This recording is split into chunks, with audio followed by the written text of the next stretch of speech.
Welcome to Book Thots, brand lifestyle podcast. We are thoughts for books, and these are our thoughts on books. I'm Emily. I'm Jenna. And I'm Adriana. Three sisters stripping down one book at a time. Today is the 6th episode of our 7-week journey through Glow of the Everflame, the second book in the Kindred's Curse saga. Before we jump in, we do have a content warning. Today's podcast is rated mature. We are Book Thots after all, so we are going to be using adult language and talking about adult topics. So please pay attention to who may be listening near you. Additionally, this episode will include spoilers for all 3 current books. Each episode we will focus on specific chapters, but our conversation will include the entire series. Lastly, I'm just going to go ahead and apologize. Maybe we, but definitely Emily and I will at least mispronounce a name or place. Adriana will be leading the episode today, so... Strip it down, girl. Strip it down, girl. Chapter 32 opens with the funeral ceremony for Teller and Diem's father. Both the descended family members and the mortals have gathered to pay their respects for a beloved general. As they all take their turns throwing dirt over their twin knives in respect, since due to Diem's emotions and powers, there was nothing left of the house, much less a body to bury. Henry's absence is noted, but even after all of their friends come to give their condolences to Diem, Moira is asked to watch over Teller if something happens at the challenging. Diem explains that the Courbois and Luther have all stated they will take care of him, but she isn't fully sure she can trust them if she becomes a lost memory. Luther and the other House Courbois members are all wearing black to the funeral instead of descended red, a note to them not overshadowing this mortal tradition. Lana tries to distance herself now that she has taken Diem's healer role, as well as the fact that Diem saw her with the Guardians. Diem is aware of Lana and Henry's growing friendship, but tries not to think too much about it. Henry's father gives his congratulations for Diem and Henry's engagement. However, he is concerned for his son and the recent rising hatred and anger he has openly towards the descendant. Henry and Vance finally arrive. Diem is swearing that she called it off for the protection of all the mortals, and she's referring to the ball. But Vance is angry that was the only chance at them gaining the castle. Henry is even cross, but when asked if she is just a pawn in his game, he relents. Embracing, Diem catches the eye of Luther and notes the look in his eyes. Wanting to be anywhere else, she explains to Henry to meet her tomorrow in the cove where they used to collect oysters, before running off through the forest. She can't run from her problems forever. I'm sorry, that part just made me chuckle. It was like, I have to go. Meet me at the edge of the water where we used to fetch oysters. It's so bad. She catches like Luther's eyes and sees the pain in them, and then all of a sudden she's like, I can't do this. I've been caught. This whole scene just, I can't tell because it is opened with Henry's father saying like how much he's changed since Diem hasn't been around and everything. If it's Henry's true self or if he's playing a role to try and get closer to Diem again now that there's possibly something between them. Like his father is playing a role? No. I was just saying like before we see Henry and Vance come up, Diem has a conversation with Henry's father and he's like, my son's just not the same person. He's always better when he's with you. And like, he has a really kind soul, but it's being like hardened by all this hatred towards the descendant and everything. And I really hope that you two are together. And then we see Henry and he acts totally different. Not so sorry about your loss. How can I be there for you? This is like unforgivable. Like I'm also mourning because I grew up with your family and was so close to them. Well, he only wants the access to the cave. That's the only reason he's playing nice. Yeah. That's so you guys think that that's the only reason. Yeah. I mean, he does seem like he's treating Diem differently, but he doesn't ever say, I'm sorry your father's dead. He doesn't even show remorse. Like I think that's why Emily brought up like his actions speak of guilt throughout this like whole time of them like discussing. I mean, this is technically, is this the first time she's seen him? Since her dad Since died. the funeral, right? Well, yeah. Or no, since she's find her father. No. She threw him in the dungeon And this is the first time she's seen him. Yeah. And her dad has been murdered in the process of this. I'm just saying, if my childhood friend / lover didn't like, Immediately come to me. yeah, or Yeah. be there for me during the darkest of times and actually show that, Or then I'm was going to be like, what the fuck? What's or wrong? even paid respects at the actual funeral that we held. Yeah. Like he comes, but he comes after the procession is over. And he still looks pissed as ever. And it's because he can't bear the guilt. Yes. He's only there for himself. Well, that kind of leads into my question about how we think, or I'm asking, do you think Vance and Henry had a role to play in Andre's death? I think it's pretty obvious that we think that the Guardians were involved. I think we even talked about it last episode specifically. But like, do you only think it's Henry that is to blame? No, he's not smart enough to do it on his own. It's the whole Guardians. Like, it's all of them. Yeah, that might be why Lana is so Lana! I love it. why she doesn't want to be around DM as much too. Like, Because yes, she played a role? Or because she's Yeah. hooking up with Henry? I think mean, it's both. Yeah. It goes both ways. I don't know.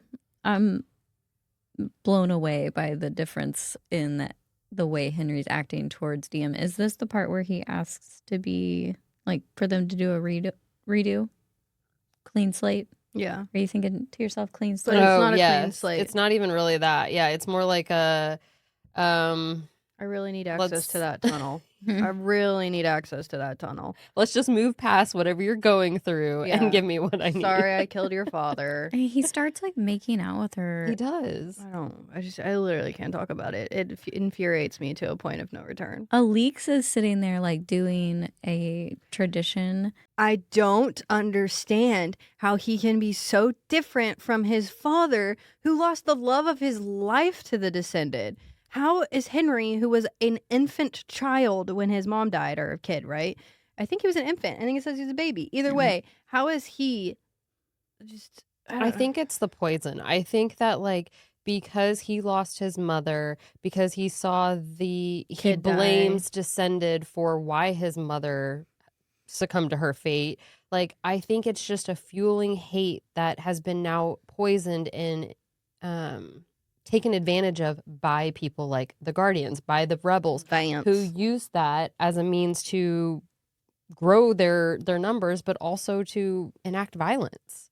All I'll say is it's the final straw. There is no redemption past this. That's fair. This slow burn is so good, but achingly so. These moments caught with Diem and Henry make me cringe for her having to give up everything to make him love her.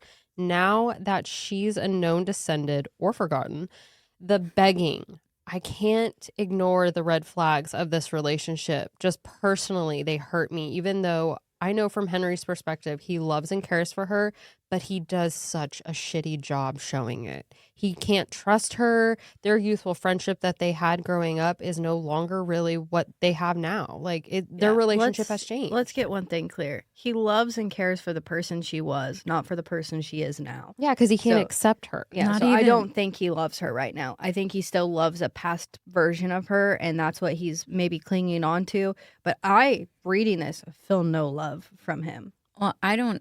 That's what I was gonna say. Is like I don't know how we can sit here from what we've seen of Henry's character personally in these books and argue that he loves and cares for Diem because he's shown nothing but wanting to use her for his own purposes. And Like- whether he has a reason for those motives and a sad sob story is not enough for me to get over it. No, it's screaming Kale. Ugh. Oh. No. I posted on our TikTok a clip of us talking about Kale when I say I would push that wheelchair right off the Tower of Dawn. And someone commented and was like, some people just don't understand Kale, and that's a damn shame. And I really wanted to comment back and be like, explain. Explain.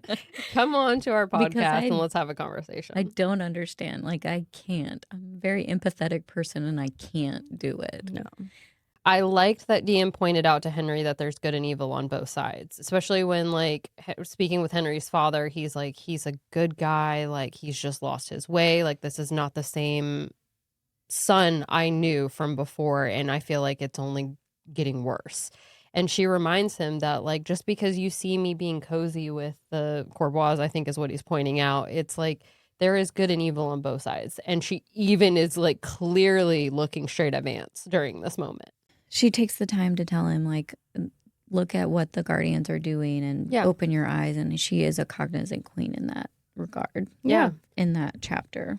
Because they're not as innocent and pure as they portrayed to be. She even reminds Lana about that. Lana! We're having an Archer moment. It's fine. Chapter 33. Training isn't going as well as planned. Diem can no longer hear the voice that is usually raging deep within, and she feels she has nothing to grasp at for training her magic. Luther watches while Taryn tries to tease and push her, and Alix tries to keep the peace. But Diem just feels empty and numb. She's retreating into herself, weighed down by guilt and held together by her self-pity.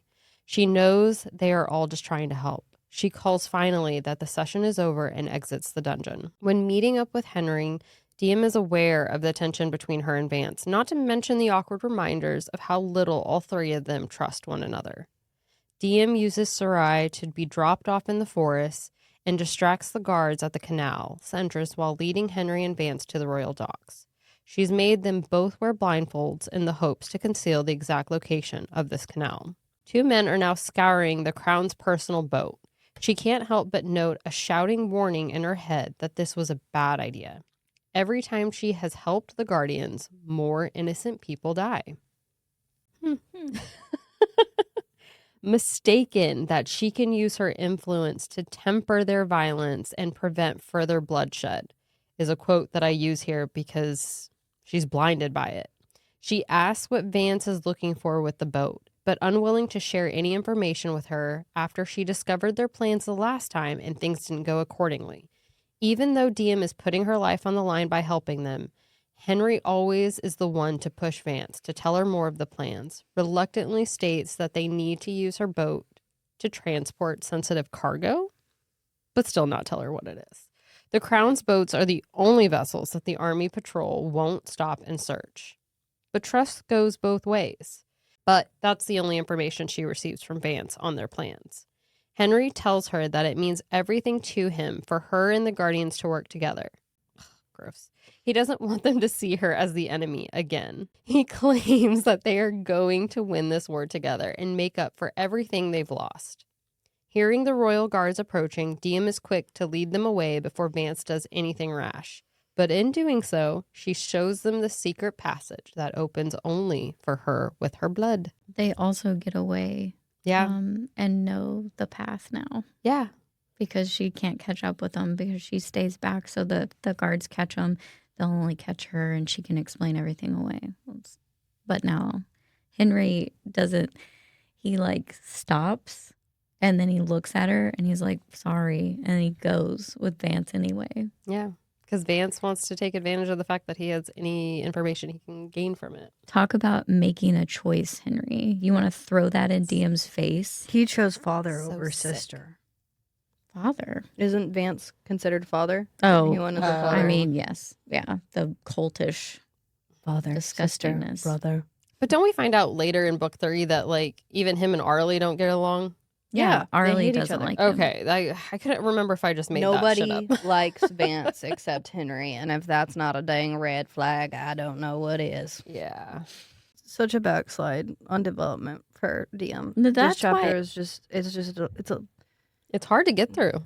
I mean, It really is. it is explainable by grief. Yeah. Yeah. Absolutely. for sure. But to watch a character that has had such growth and cognizance to slip and slide back into her old ways is real rough. Well, especially when it's for somebody that you clearly love, but is holding you back or harming you or, using you.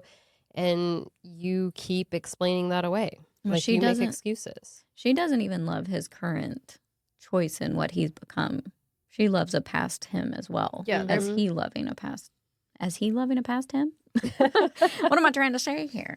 Well, I am also with Taryn, afraid for Diem not being able to use her magic, not confronting what's really bothering her, and always running from her problems because I'm pretty sure he's the only one who can call her out on it. At least at this time. Teller does later. I think it could harm more than just herself, as it always does. But what are your thoughts about the training and her power vanishing? Like, she obviously is building this ice around her heart and not wanting to feel anything. She's just numb. I don't know. if her power's vanishing, she just needs to come to terms with and accept it still. And she's not doing that. Like, she needs it to be a part of her. She did to grieve. She let it be a part of her grief, which was good. But now she's locked it away again. And that's why it's not answering her call when she needs it. Yeah, she hasn't accepted that actually is within herself. Yeah. It's part of her. It kills me because she's so desperate to find it, but she doesn't realize how it's also connected to her. And the people around her are trying to balance letting her grieve and pushing her to her limits. And it's not being cohesive. It's not working. Well, they don't even, she doesn't have time for a real grief period. No. Like, she has to just swallow it and move on, which is just a sad reality of a lot of people's worlds when they actually go through grief, is something else is happening and you got to face it. You got to face the next thing, the next challenge, as it were. You said it. You said the word. I said the word. She said it. Vance, in my opinion, equals untrustworthy. I'm pretty sure we all are in agreement.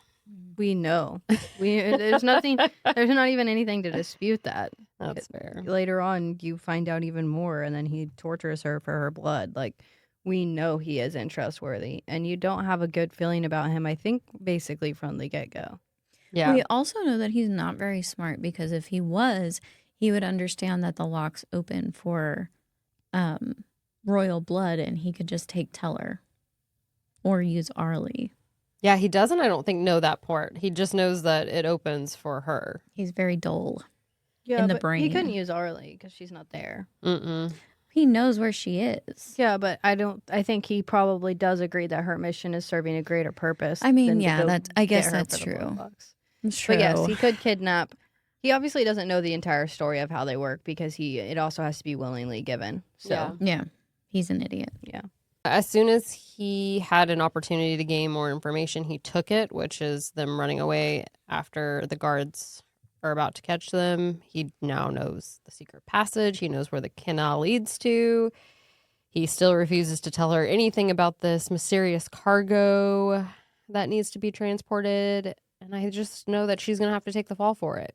And she's just blindly signing up for it because, again, she's trying to prove herself to the Guardians for Henry, while she's also trying to save everyone. Yeah, she's not even like with the Guardians for a cause. No. It's literally just for Henry. I kind of just wrote out that this bloody war is about to repeat history, like all over again. Because she actually doesn't even like the Guardians. She likes the mortals. And she thinks that there are some good mortals mixed in with the Guardians, but the Guardians as a whole are not anything she wants to represent as a queen. Not under Vance, no. I don't think so. I don't know what she knows of the Guardians with her mom, though, because, again, she's been missing this whole time and she wasn't really aware of her motives. But since Arlie is doing this willingly, too, it kind of makes me feel like she's no better in what she's hoping for a total outcome until we are actually presented that.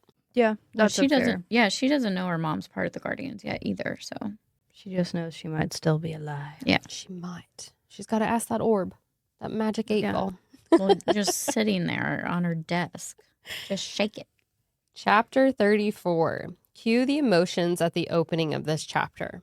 Teller and Lily are getting a ride on Sarai, the two enjoying the ride and maneuvers as Diem threatens her hide if they are hurt. Trying to help both Teller and Diem through their grief, Eleanor puts together a picnic. These last 2 weeks since her father's funeral, she has been waking feeling more numb and isolated. A shell of who she once was. But she notes the first glimpse of happiness in Teller when getting to ride Sarai since their father's death, and she swallows her overprotective pride. A small chip in the glacier that has formed around her heart. I love the quote, "The house receptions are going well. You haven't had to give your 'I'm going to be a fair and righteous queen, whether you like it or not' speech in at least a week." But giving her hope, Eleanor reminds Diem there are 5 more days, not just 4, until the challenging. 5 until the rite of coronation. Even when Diem is afraid she will die, Eleanor hasn't given up on her. Eleanor changes the subject and asks how her training is going, but Diem is sure that she has already been filled in by Taryn. Eleanor reminds her that what she and her speak of is only between them, and that Luther, Alix, and Taryn have all made a bonded bargain to not discuss their training outside of just them, that she can trust her. Diem responds that she does trust her, but she also knows that they are all family, and even though they have been kind to her, she knows that she will never fully be a part of that. Eleanor goes ahead and tells the story of her parents, how different the bonds of family and siblings of blood is for the descended. Family in the way that Diem sees it as loyalty and unconditional love, they make by choice, not by blood. Diem has shown more faith in Eleanor than anyone ever has. She is as much her family as any Corbois could ever be. Diem and Eleanor make a blood pact. With both Corbois and Bellator blood, they are now family in every sense of the word. They are sisters for now until the end of their days. Sitting through the house receptions, Diem is reminded how much the realm could use Luther as king, how much she misses him, how distant he has been, and how it pains her. Luther plus Diem forever, begging you, Diem, stop fighting it, girl. It's love you deserve. Anyway, during her drifted thoughts, Diem is brought back to reality with the question from the twins about the jewels and the upcoming wedding. Lily is betrothed to their son, Roderick. Both Luther and Diem rise to this unexpected news. Remus, oh, good old Remus, tries to bring this matter to a private discussion that has the twins escorted out when things get heated. Diem will not allow Lily to marry for duty to her house. She will only be allowed to marry for love and by her choice. Luther draws the House of Corbois' sword against Remus in protecting Diem. Remus's words hit their mark when he throws out that he's aware of Diem's progression of her magic and her struggle. If only we had a high general with a more vigilant eye for security, then maybe the queen's father would still be alive. Ouch. Ugh. Oh, shit. Don't make promises you cannot keep. Nope. That last little bit from Remus was just a jab, or does he know more and has any responsibility of Andre's death? So this is kind of where I bring up the fact that I theorize he or Gareth might have a role with the Guardians in Andre's death. I mean, they might be using them to show weakness in Luther because they know that his bond with Diem is strong and they want more power. So breaking them apart would be a good way to gain power, possibly. It's not entirely impossible for Yeah. sure, No. but I don't know. I feel like it's also once again too convenient. Yeah, that's fair. Well, it's also Remus. Did I say it right? Regent Remus You is call him probably Regent, why you're yeah. struggling. Okay, Regent Remus and Gareth. I don't know if they would lower and debase themselves enough to work with a mortal. It's Yeah. That's fair. Especially Gareth. Especially him. probably beneath them, considering he was going to kill Luther. I also don't know if they'd take the time to go out to kill her father because they don't even see him as a threat whatsoever. Like, Well, and he's taking on a role that he's had in the past. Yeah. In some kind of capacity as being general and stuff, right? yeah. I don't It'd know. probably just be easier to kill Teller since they most likely know Lily's sneaking around with him all the time. Yeah. And they have access to him at the school They all the time. Obviously have Mhm. eyes in the dungeon somehow. So he knows that Lily and Teller are hanging out a ton and that there's a little puppy crush and stuff. But he also knows that Lily's going to do what she thinks is right for the family, Yeah. which he relies on that. the older siblings can't seem to get it through their head. Like, this is Lily's choice. Yeah. He When he- seems to know Lily even better than Luther in this moment. He might. When he mentions the shadows, I feel like he's just directly throwing out Aemon there. That like he uses him to get the knowledge of what's going on. Oh, you think, what makes you say that?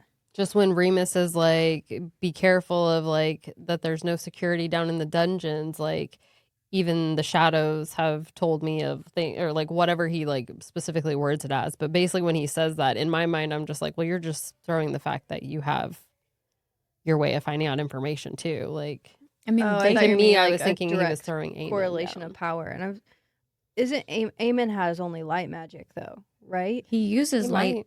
to bathe Yeah. them, so I would think he has light magic. So who else has shadow magic that we know? Because maybe that was inferring somebody. Diem. Yeah, Diem has both. Diem has both, but I don't Diem know has who all. has just shadow. No, because in What does this realm Gareth you either have? have light or shadow, except a few, right, Jenna? Yes. Just a few. We know of some. Oh my gosh. Eamon's the tutor. He's not a woman. Maybe. Maybe. I don't know who else has shadow. It could just be Remus himself. Does he use shadow? And maybe he's a shady guy, so maybe he's a shadow I guy. mean, maybe it's one of the wives. We can't count out the wives. There was a Listen. weird emphasis at the ball Yes. about the wives snubbing her, and they made icon. I don't know what that was supposed to mean. Yeah, it was weird. It was done so weird that it's like you can't overlook that. No, it's emphasized. Yeah. I didn't put it in You're my right. recap, but yeah. It's the women. Could They're be. the tutors. They're the And the ones controlling shadows. everything. I wonder if they carry weapons. It's the two mothers that she went to like check up on the kids the next time, like the next couple weeks, and they were just like, "What are you doing here?" They probably let it happen. They're just so in control, and this whole story is going to end with The women. wives. Yeah. I mean, I wouldn't put it past women. They No. probably are the strings behind the men. Don't take us for granted. Don't count us out. All right. Well, I'm going to move on to chapter 35. Diem decides to take Lily to the healer's quarter in Mortal City. She's greeted by Mora, who is shocked to see her there. In exchange for medicinal herbs that she has requested be planted at the palace, her and Lily will practice healing techniques since Diem promised Lily she would show her. Lily is shocked to hear that certain plants and medicinal items are forbidden for mortals to possess, but not for the descended. With the challenging approaching, Diem has tried to do small acts of kindness to help Mortal City without Remus's knowledge. She's helped the orphanage be able to take more children in. She's given books to the students' library and has convinced Alix to remove certain members of her guard that are known for their violence in the city. Working with the mortal and pestle, Lily decides to take this moment to inform Diem that she will go ahead and marry Roderick. She has no problem doing her duty for her house and knows that this is her choice and not just her father's. Diem asks for her to wait just a little while longer to be able to find herself before she accepts a marriage, but also to be there for her brother Luther in case he becomes king after the challenging. Lily reminds her how much alike her and Luther are. Not wanting to hear any more of this, Diem tries to tell her to get back to work. Lily only asks if she hates him. Has he lost her forever? In the sparring ring with Taryn, he finally asks if he can tell her what he thinks is really going on with her godhood and the reason behind her not being able to use her magic. She's closed off her emotions and her feelings. Even though she's grieving and worried what's to come of the challenging, she's not allowing herself to feel anything, and in doing so has nothing to feed her magic. He reminds her that their godhood is tied to their emotions. She was alive when she first arrived there, laughing, flirting, and threatening everyone in Lumnos within an inch of their lives. She doesn't have a lot of time, and he's worried for her. He also reminds her how good of a person Luther is, and one night with him would make her forget about that mortal boy any day. Bow chicka wow wow. Just saying, she should give it a try. She should give it a little go. She should just test that out. The knowledge that both sides aren't treated equally, and even women must know their place. Lily tries to stand up for herself, but isn't realizing that she is choosing to stay quiet and do what is expected or asked to please her house and her people. Diem just wants her to see she can do more. How do you feel regarding this and how it relates so well to anything happening in our world? I don't know if Diem gives Lily enough credit in this, actually. Because I do think that Lily has weighed her options. I think she's very intelligent, and I think that she's made a choice here to do that this is what she wants to do. And I feel like Diem should give her a little bit of credit there. Like, we're not all going to make the same choices as another person would. Yeah. Lily's allowed to make this choice, even though Diem sees it as the wrong one. I'm sure Lily sees Diem shunning Luther as the wrong choice. Yeah. So, I don't know. All is fair in love and war. Yeah, I think Diem thinks she's fighting for Lily's choice, but not accepting Lily's choice. Yeah. Yeah.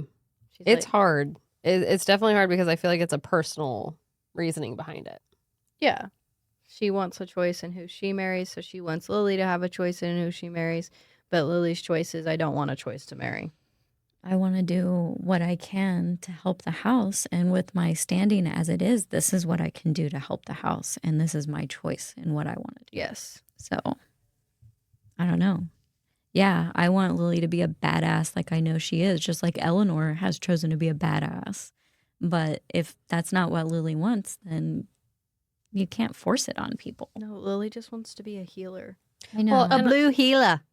Yeah, I think she kind of starts to see Lily for who she really is, because she assumes that because she's so sweet and innocent in that nature that like she's also kind of naive. But reality is like you said, she's thought this through. She's going to make a hard choice, and everyone already knows what to kind of expect, at least within the palace. I think it's hard for DM to see another perspective like Lily's because she grew up so sheltered and she's just now realizing how sheltered she grew up. And she just doesn't want Lily to make choices thinking, oh, she's sheltered, she doesn't understand. But Lily's grown up in seeing all the conniving ways of the politicalness of the houses. Like she Yeah. knows what's going on. She's making an informed decision. So Yeah, she's been allowed to be a fly on the wall and kind of left unbothered because she's had Luther protecting her. Yep. So I think she's just desperate for her to have a choice or any choices outside of just being told this is what is expected. she's seeing herself in Lily when Yeah. Lily is not DM. Yeah, that's No. fair. She's not in denial. She's in the acceptance phase. She's projecting when we all want DM to get out of denial.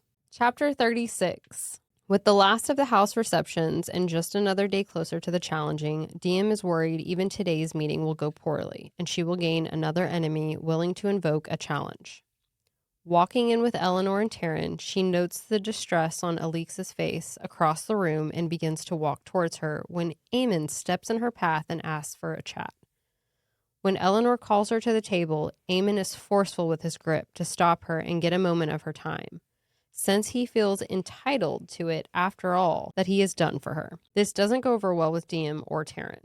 Remus removed Luther from the Crown Council. He stripped Luther of his titles, and Eamon now holds all of those titles. Well, fuck. This was a moment that we believe Eamon was actually trying to speak with her on the discussions that had been made regarding Luther before she heard it from Remus himself. It's hard to know his intentions, but he still is out for his own gain and survival. He should not have been forceful, but there is more to his character, maybe? I know we bring this up a lot, and I wonder what story Penn has in store for us with this character arc, for sure, because I don't know if I feel truly trustworthy of him. Like I said, I'm still on kind of my guard. He lives in such a gray area. Yes. It's like he's trying to do good, but lives in the gray. Yeah. So you never know. He has an excuse to make his motives seem pure in every corner.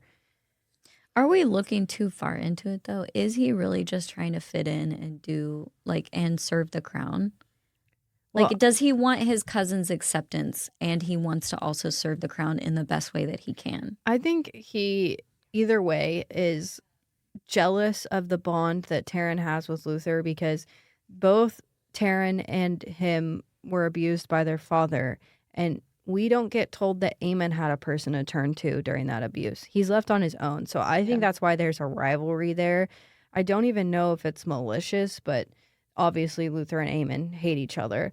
So it's so hard to say, does the hate go so deep that he is going to be a bad guy, or is the hate on such a surface level of just, you were mean to me when I was little? Is it like Kit? There's no room for love in his heart. Yeah. No, this chapter, I think, ties into one of the chapters that I did where Eamon smiles when DM cuts Gareth down and puts him in his place for sure. And Eamon smiles, and then he lingers in the room, kind of going from foot to foot. I think he's waiting for her to be stay with us right now and don't leave with Regent Remus and Gareth. Stay with the core group of people. Yeah. Well, and he's never been accepted into that group.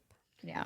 I'm kind of Of getting cousins? a Harry Potter and Snape vibe where Harry Potter just hates Snape every single year and expects him to do the worst, and even he believes the worst in Snape when in reality Snape was always there to like protect him and be there for him. And yeah, there was some like malicious intent with some things because he had a grudge against Harry's father. But I think that that's very similar here, where DM is holding on to a grudge that isn't hers, and it's blinding her from possibly seeing is good. Yeah. I do, because right here, I do think he was trying to get her away so he could warn her. I do I too. think he was trying so that she wasn't blindsided in the meeting The with all of forceful this. grip, though, is what. Yeah, that's always a red flag. But I think that's his nature. I think he takes what he can because everyone keeps him at arm's length and he's trying to find his way to be able to present himself. Yeah. Whether Yeah. that's good or bad, I think that's still to be determined. Yeah. Is that fair? I think it is. I think that that's what his TBD. character is right now. I feel like I am sitting at a Game of Thrones table, you know, like from the Song of Ice and Fire series, when it comes to Remus, Aemon, and Gareth. Like all three of those just put me on edge, and I don't know how to feel because I'm watching every move they make. Well, I think Regent Remus deserves a slow, painful death. But Gareth is no better. Yeah, they're evil in their own ways. Yeah. Regent Remus is just a schemer. Maybe, but he only wants power. Like, he would have taken it from Ulthar. Like, maybe he's the one who tricked everybody. Maybe he's the reason why that place didn't bring a healing potion Maybe. for him. I don't know. We'll see. Can't heal a broken heart, though. No, that's true. Chapter 37. Feeling lost and like she's a ticking time bomb, Diem searches for the compass that points to her heart's desire. Calling to her in this distance, she takes a ride on Sarai. Over the verdant islands in the center of the sacred sea, a faint dark line of, I think it's Coriel, or I don't know how to say Perfect. That was great. I don't think that's right. Calls Well- out to her. That's all I know, is that she's riding on Sarai over the sea and she feels this like pulling, this tugging, this calling, and then all of a sudden the voice, "Come, daughter of the forgotten." She hasn't heard that voice since her father's death, and she's never had it call to her to go to any place. Landing at the ruins of her old home, she notes that Luther's house of Corbois sword is in the ground, and things look and feel differently. She falls to her knees crying, knowing she is missing her father and his advice in these dark times. Teller and the others join her and tell her that she needs to keep fighting. I'm dying at the teller. Tell her. God damn it. Teller tells her to tell. Tell her. She needs to stop self-pitying and fight, not to give up, but to keep trying.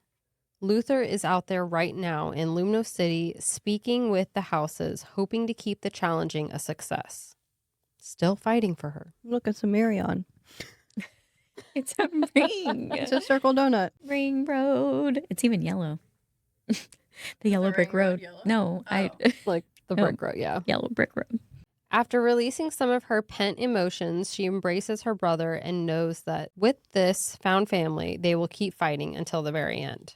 Noticing Sarai speaking with her eyes, and nudging her to ask the orb of questions and knowledge, is her mother alive? Yes.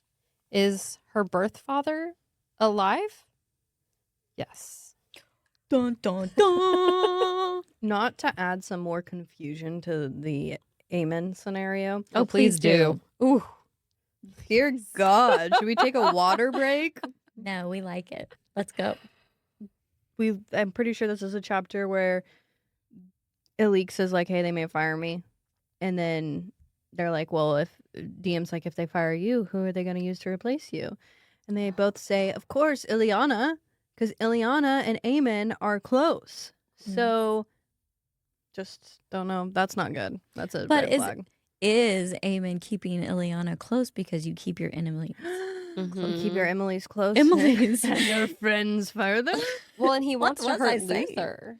So, Say like, that again? he wants to hurt Luther. I think that's why he keeps Yeah. putting her next There's to a vendetta him, here. trying to, like, because, Yeah, he is trying to get a wedge between Luther and DM. What if he had feelings for Ileana first?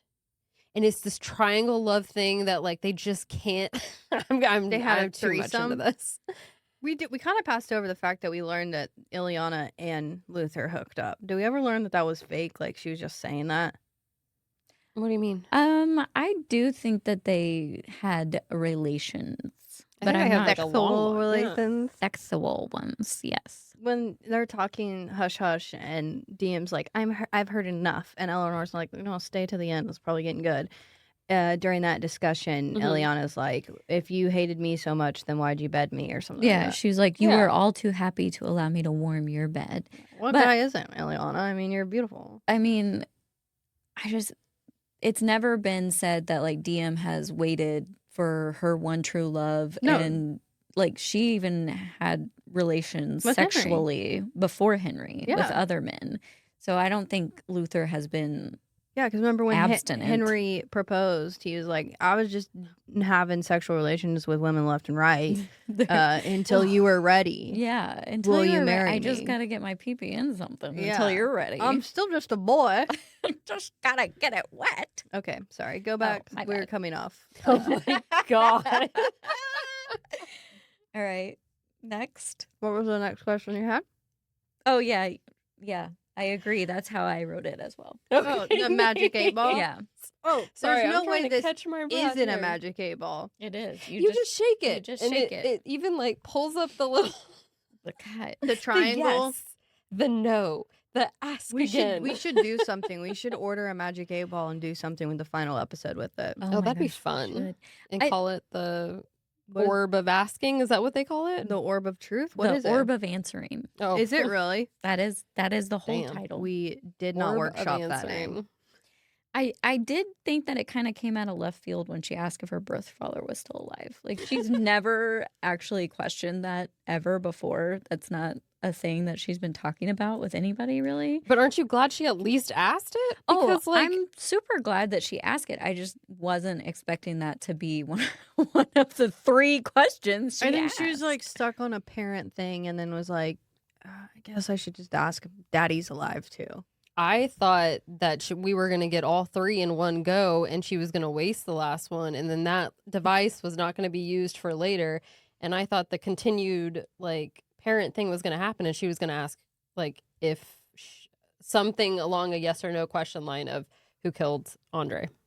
Yeah. Like if I it, thought- I thought she was going to ask directly. Is Luther my mate? Then this book could have just been Thank you. over. Oh, it's done. Done. Could you imagine Don't if need she to was save the confronted world. with that? Is by a my magic vision 8-ball? is my vision from the past, present, or future? Yeah. Mm. Can the audience ask the questions for her? Please. The Please. readers would like to ask one. Yeah. The readers get 3 as well. They want to send in their requests. Like an interactive book. That would be cool. would be You're cool. allowed 3 questions and the author has it like ready for you based off like I guess a million Bec- different options. Because they're psychic and they know every question every reader's going to ask. Yeah. Between Taryn and Teller, she finally is able to let go and release some of the icy around her heart. The icy. It's so She was cute. frozen. She was. She's been silently fighting but not feeling anything for weeks, and now she must embrace the love and support of this group and together keep fighting until her coronation. I just want to reach out to Luther and have him realize that he's not alone. They are so much more alike than they think, and Lily was so right. Ugh, she was. How can you sit there and leave him alone when he has fought with everything so that you don't feel like you are? Yeah. Wub each other. He's so cute. Well, he wubs her. She's an idiot. What now? She wubs her too. She's into It's in her heart. Yeah, she does. She just needs to get it to her head. Her heart knows what her head doesn't. Sometimes there's a disconnect. There really The is. signals get crossed. By Henry's. But chapter 38 You ruined yet reveals again it a good all. moment by bringing that man up. I'm I'm done. I'm done. Listen, he has to be dealt with. At some point, he has to be dealt I'm with. You telling can't you, be done. We There's have a one more redemption chapter. story coming, I bet. There Probably. could be. There could be. But also he could die. And also, you could give me a redemption story and I could still choose to hate him. I have free will. I have done it before in books several times. Yeah. Honestly, I didn't hate him and Lana being together because it made sense. Even like DM accepting it, kind of like, well, Yeah, like I can't be the one. Well, yeah, it was freeing for her. Mm-hmm. Yeah. She's like, oh, She was you like, got "Oh, a side thing thank too? God, I don't have to worry about Ugh. you anymore." We both got side pieces. Jesus. It was great. Let's confront this. Thank the flames. That was the best donut of my life. It was so good. I'm so glad you I'm enjoyed glad it. you enjoyed it. Chapter 38. Really feeling the connection she has found among this found family, Diem is ready to take Teller's advice and fight with everything she's got. She is dressed to feel like a queen for a meal with all the cousins at lunch and much better seating arrangements, according to Taryn. Luther is leaning against the wall, looking as hot as ever, and then notices her. Surprised to see him, Diem only says, "You're back?" And all he can see and comment on is, "You're a sight to behold." A little of their banter ensues, which we have been missing these last few weeks. They are both hurt and dealing with their pain, but coming together to see there is a light at the end of the tunnel. Diem asks about his scars, now realizing that they must have come from his father, Remus. Regent Remus. But with an audience listening in, he saves that story for a more private moment. He exclaims that he is sick of keeping secrets and wants her to know everything. She agrees and wants them both to come clean after the challenging. Just brutal honesty. Why must we wait? I know. Tell me about it. It's agonizing. Handing over a letter that arrived for her this morning, she opens it to find it's from Henry in relation to their last encounter.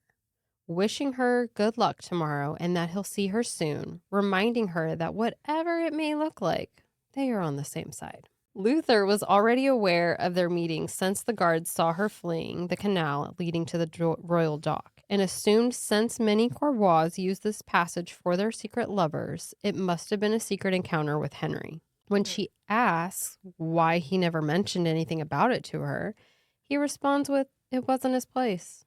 More like "You were meeting the man you've chosen over me." Feeling his hurt and also her wariness over his features, Diem asks about his meeting with the houses while he's been away. He's done everything he can, made every promise he can keep, and offered everything that was his to give. He only prays it will be enough. He's offered House Hanover what they seek, a betrothal to Ileana. What the fuck?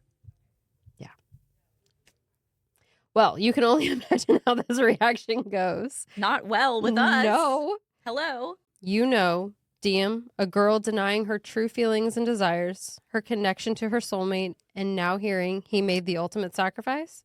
She didn't choose him, so he will continue choosing her and do what he must to keep her safe, for her to receive her crown. Upset, Diem only wants him to marry Ileana if he loves her, not letting him speak. She goes on to say, she wants him to marry her if you care for her, or if you want to raise a family with her and grow old with her. Marry her if she is who your heart desires, but don't marry her for me. Curling his fingers around her hand and raising them to his lips, he wants her to show him that she can use her magic. Prove to him that she can defend herself, and he will reject the bargain. Smiling, knowing this is a ploy at him bribing her into survival, she accepts and asks what she is learning today. It's shielding. If she is unable to shield, she is dead within minutes. If she can wear them down and buy herself some time, then she can plan her attacks. She mentions the time she believes she accidentally shielded against a descended man coming to end the life of a child he sired and found had still been alive. Luther was unaware of this and asked when and who this man was. She unfortunately doesn't know who he was or what house, but it was before she ever got the crown on top of her head. Leave it to Taryn to point out that she was never just a mortal. That should have been her first sign. But happy to hear her spitfire retort, he's grinning from ear to ear. She re-encounters a time when her magic first manifested, thinking it was a wild hallucination. Whenever she was scared or sad, she would curl up into a blanket of shadow. Her family would spend hours searching and calling for her, only inches away from where her dark corner of consumption was. How strange that in the darkness is where she felt the safest. Alix wants her to draw out her magic like a weapon to be used, allow her to shape and wield it outside of her body. Angrily thinking about how Luther was about to marry a woman who would only use him for his titles and believed his scars to be weaknesses, she is able to draw out her power. but she still needs Luther's help. Anger boiled in her veins. If she fails, she would be condemning him to a lifetime with a queen consort who, even after years at his side, would not really see him, and Diem would lose him forever. Closing her eyes, he asks if he can touch her. Here, with a feather-light touch right above the neckline of her dress. Nodding her consent, he explains, this is where she is the strongest. Imagine your magic gathering here first in your heart and chest. Feeling difficult to think straight, but at the same time feeling all her burdens and fears dimming and disappearing at his touch, she feels his smile, his heart, and devotion. Everything he has become and means to her. Just what she would lose if she let him walk away. With their magic meeting one another's, he asks if she can feel it, and she can. Now he coaxes her to expand it beyond her body and self and to use it to surround herself completely.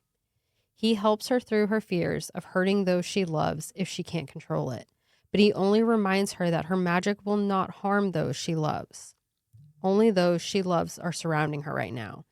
And even when she had lost control and her power was at its most destructive, it did not hurt him. I would have walked into the flaming heart of the sun itself, he shot back. If you are suffering, nothing will keep me from coming to your aid, least of all something as trivial as death. She did it. She was able to form the shield by herself as Luther steps away from it to show her that she's done it all on her own. But before they can enjoy their lunch, Diem states that there's one last thing she needs to do alone. Glancing down at Henry's letter. Guys, we made it. She finally confronts her feelings for Luther. Okay, but also I wanted to say that I'm very upset that she's planning for her death this entire time. Like, she's prepared a place for Teller. She's like started giving Lily healing lessons. She's done as much as she can in the mortal realm, and has things set up to continue to supply Mora with more herbs and everything that she can't get a hold of. And then she's talking about Ileana like she's going to be queen consort. Like, she's already given the title of king to Luther. I don't know. That was just really bothersome for me in these. I mean, but hasn't learned a bit of magic this entire time, so it's very realistic. It's a fear. I think it's realistic to be Yeah. like, I'm gonna die in this pit. I mean, maybe you're right.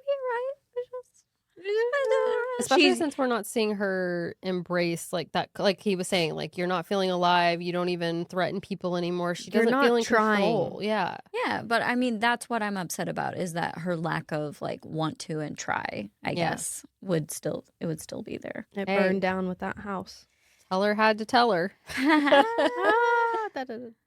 She has innately used her magic before. Yes. Even as a child, which we just saw, like, and then when she fought the Descended and all of that. So I guess I'm just holding out for like it's gonna, just gonna happen for her again. This part does give you hope that she'll be able to survive the challenging.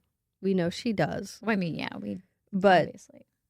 at least it gives the people around her a little hope too. Can you imagine No. being Taryn or Alix I or know. Teller or Luther? Like, This girl ain't gonna make it. she definitely gonna die. Yeah. She gonna die. R.I.P. I just like that the found family that she has, though, supports her at every turn, even through, like you said, her grief, through the struggle of this, and then not being able to find that magic through her training. And she's literally running out of time. So she's consuming everything she can feel at once, but at the same time suppressing it. So it's only making it worse. But her found family is there being like, we support you, but we want you to know you have to fight. Like, we're trying to show you that you have it within you. We believe it, but you have to keep fighting. I don't think I would have been so forgiving as them, though, when she was like taking out her grief on them. I think I'm fine. Go help yourself, at least for a little bit. And then I would have come back. Yeah. I mean, it's really rough when she like lays into Alix and Luther and everybody. Like, and then when she realizes in these chapters before, like, that Taryn is just goading her on because he's worried about her, and she's like, I can't. Yeah. I can't. I think he took a big brunt of it through the training for sure. Yeah. And Alix is like, get as mad as you want. I don't care. Yeah. I'm a trained soldier. Yeah, she doesn't give a shit. Your for mental sure. games mean nothing to me. You are playing checkers and I am playing chess. I do think Alix is gonna like really be an asset. I just Mhm. keep thinking there's something that she does in that third book that I didn't like, but I don't remember what it is. I think she did, but I don't remember. It's when they all leave. Yes. I'm pretty sure she goes against what DM asks of her, but it is to help. Yeah, I think it was more of a fear. So she thought she was, as a soldier, doing the right thing, but I think in reality, like, it backfired. I can't remember. We'll have to get there, Well, but yeah, we'll find out. that reread will be But I fun. am so happy that DM is like, yes, I can accept Luther and let me go tell I need to Henry break up to with his Henry. face. I Like, need to break up with Henry. I'm gonna do this, guys. I've got the letter. I'm gonna go to his face. I'm gonna tell him it's off. And he wrote that letter knowing that Lana's keeping his bed warm, and they are not working towards the same thing. I don't. The letter doesn't make sense to me. It's just manipulative. Good luck, Mhm. honey. See you tomorrow. It's so manipulative. Even I've though your moved life on. is literally on the line, and that's probably what you're worried about. But you got this. You're Yeah, fine. I'll sorry see you about your tomorrow. dad. Why isn't he in the castle or palace? Why isn't he in the palace again? Like, he showed up for the ball because it had a benefit for him. Why isn't he here now Because to he's benefit her? selfish. Because he's an asshole. Because he Yes. only wants her for what she can do for him. It's upsetting. It really is. Like, You send a letter? You send a letter? yeah, I just, literally, it's like a fucking text message. it's awful. Anyway, that's my thoughts. I on mean, it's that. the equivalent of a text message in this scenario for really sure. is. It is. Good luck tomorrow. Wish Hope you you the don't- best. Hope Hags. you don't die. Hags. Have a great summer. Never change. Yeah. If only you wouldn't have changed. Yeah. Had Henry. you had no aspirations, we would have been perfect. Yeah. Had you wanted to only be a homemaker, this would have been great. I wish you would have had my babies and stayed at home with your mouth shut. No opinions, please. No spotlight, no fan theories. We're saving that for the next episode, which might be a 2-hour one. We'll see. Now let's wrap it up. Thank you so much for listening to this week's episode. Next episode, we will continue our strip down of Glow with chapters 39 through 44. One of those might be an epilogue. Be sure to follow us on all of our social medias and tune in every Friday on YouTube or wherever you get your podcasts for a new episode of Book Thoughts.